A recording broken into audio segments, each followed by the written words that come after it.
직장인에게 휴일은 노는 날이다.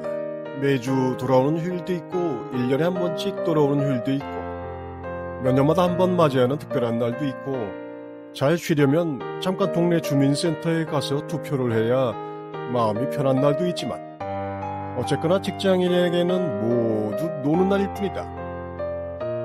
잘 노는 사람이라야 휴일랍시고 운동하러 나갈 수 있다. 잘 노는 사람이라야 여유를 부리며 차를 몰아 교회로 나가기도 한다. 물론 가족 행사를 잡아서 어쩔 수 없을 때도 있지만 이게 모두 노는 것이다. 회사는 노는 날만 줄 뿐 놀 방법까지 알려주지는 않는다. 집에 가만히 앉아서 텔레비전만 보거나 누워서 하루 종일 잔다고 근무 태만이라고 하지 않는다. 내 마음대로 아무거나 할 수 있어서 휴일이다. 그런데 역설적으로 휴일날 내 마음대로 아무거나 할 수 있는 직장인은 없다. 일한 만큼 놀아야 한다는 윤리학은 아니고 주변을 봐가며 놀아야 한다는 처세술도 아니지만 어쨌거나 마음대로 놀 수 없는 것이 대부분의 직장 생활이다. 결혼을 안 했다면 그에 맞게, 결혼을 했다면 또 그에 맞게 직장인의 휴일은 회사 생활에 치여 돌보지 못했던 진짜 일을 해야 하는 소중한 시간이다. 가족과의 외출도 휴일 아니면 하기 힘들고 햇볕 아래 열심히 몸을 움직이는 건강 봉사활동도 휴일이 아니면 짬내기가 쉽지 않다. 마음을 위로하는 예술활동에 소질이 있다거나 뭔가 손에 잡고 놀아야 직성인 취미가 있다면 더더욱 휴일은 순도 높은 여가시간일 테고 그런데 정말 휴일은 노는 날일까?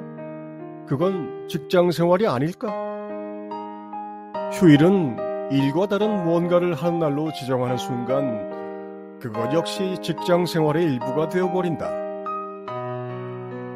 회사 일에 미쳐서 휴일이 따로 없는 사람이나 직장이 없어서 매일이 휴일인 사람에게는 노는 날이 의미가 없다.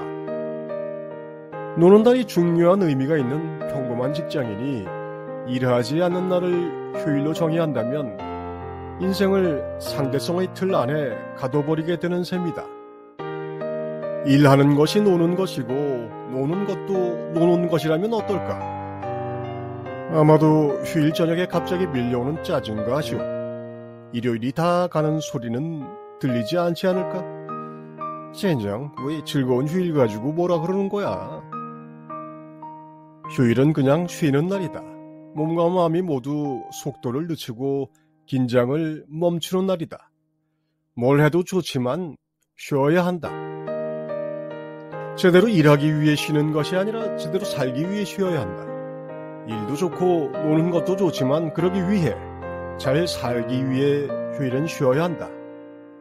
뭘 하든 쉬어야 한다.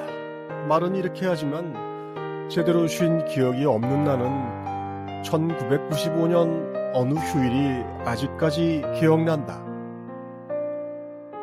어느 날 깨어나 1995년 11월 20일 어느 날 깨어나자 아이가 내 앞에 서서 말하기를 아빠, 아빠. 내가 그 아이에게 말하기를 넌 여기서 뭐하니? 그 아이가 다시 나에게 다가와 머리채를 당긴다. 일어나요, 일어나요. 바디랭귀지. 나는 잠을 깨고 얼굴에 물을 끼얹는다마는 32살 내 인생에 계속된 이 행위에 대한 질문을 간만히 한다. 왜 우리는 매일 아침 일어나는 것일까? 왜 매일 일어나야만 하는 것일까? 이 질문이 질문다우려면 이렇게 물어서는 아니 됨을 나는 알고 있다. 아이가 들어와 아비의 세수를 흉내낸다. 아이가 들어와 아비의 양치질을 흉내낸다. 아이를 들어 세수를 시키고 아이에게 아기용 칫솔을 물려준다. 아이는 이빨 대신 혀를 내밀어 닦는 신용을 한다. 손이 아니라 고개를 좌우로 흔든다. 나는 아이와 내가 하는 행위의 차이를 오늘따라 모르겠다. 일어나고 세수하는 똑같은 행위에 아비와 아이는 차이가 없다. 아이는 양친물을 마신다. 나는 양친물을 뱉는다. 아이는 장차 양친물을 뱉는 법을 배울 것이다. 나는 언제 그걸 배웠을까? 그걸 잊어버렸다. 물에는 마시는 것과 뱉는 것이 있단다. 양친물은 뱉는 것이란다, 아이야. 말을 못하는 아이에게 나는 물 뱉는 신용을 한다. 바디랭귀지.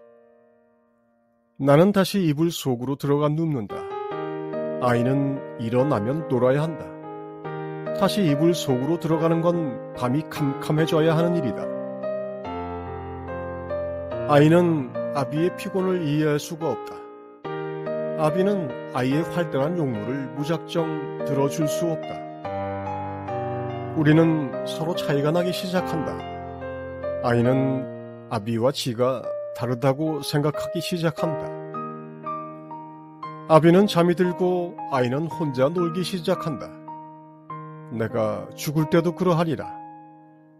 죽는 것과 자는 것이 구분되려면 아이는 얼마나 더 자라야 할까?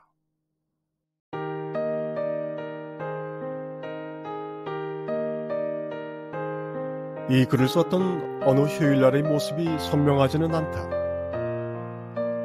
귀여웠던 아이는 이제 덩치가 산만한 남자가 되었고 여드름 자국에 입을 맞출 용기도 나는 없다. 다만 그 아이가 방문을 열고 들어와 늦잠 자는 아빠 옆에 누워 다리털을 만지며 놀았던 그날, 작은 손으로 신기한 듯 아빠의 정강이를 쓰다듬는 그 촉감을 잊을 수 있을까?